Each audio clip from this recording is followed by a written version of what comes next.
Accompagné du secrétaire général au sport et de la gestionnaire du stade Tata Raphaël de la Quétuile, le ministre des Sports et Loisirs est descendu dans cette installation sportive pour s'enquérir de la situation après les dégâts causés lors du grand derby quinois. La délégation commence sa ronde par le gymnase nouvellement construit, dédié au tennis. Ici, les dégâts sont plus que visibles. Une bonne partie des vitres écaillassées donne une image de désolation. Elle va par la suite inspecter l'intérieur du stade de football. Une nouvelle fois, les constats est amer.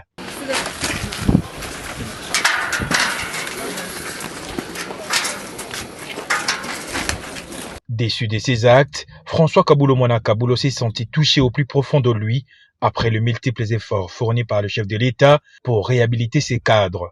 Ça avait beaucoup de regrets et de tristesse. Nous venons nous rendre compte de dégâts qui ont été causés par les supporters. Je rappelle ici que le président de la République, chef de l'État, a insisté pour que les installations nouvellement réhabilitées et construites soient conservées.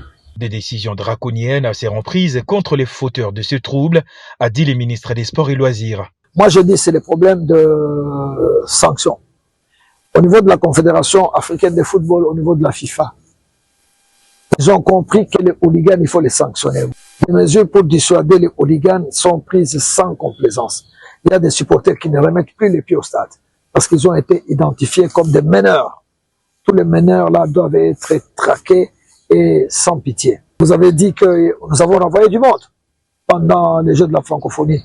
Et vous connaissez les bilans. 0 mort, 0 blessé. C'est-à-dire ce sont des citoyens qui se sont bien comportés parce qu'il y a des familles qui ont fréquenté nos installations.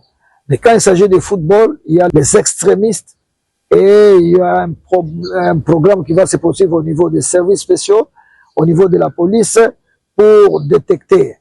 Les hooligans, ils se connaissent. S'il y a un travail d'enquête approfondi, je vous assure, nous allons les démanteler.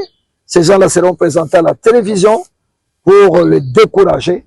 S'il faut qu'ils prennent la route de Selembao, donc Makala, ils la prendront parce qu'ils s'en prendront quand même.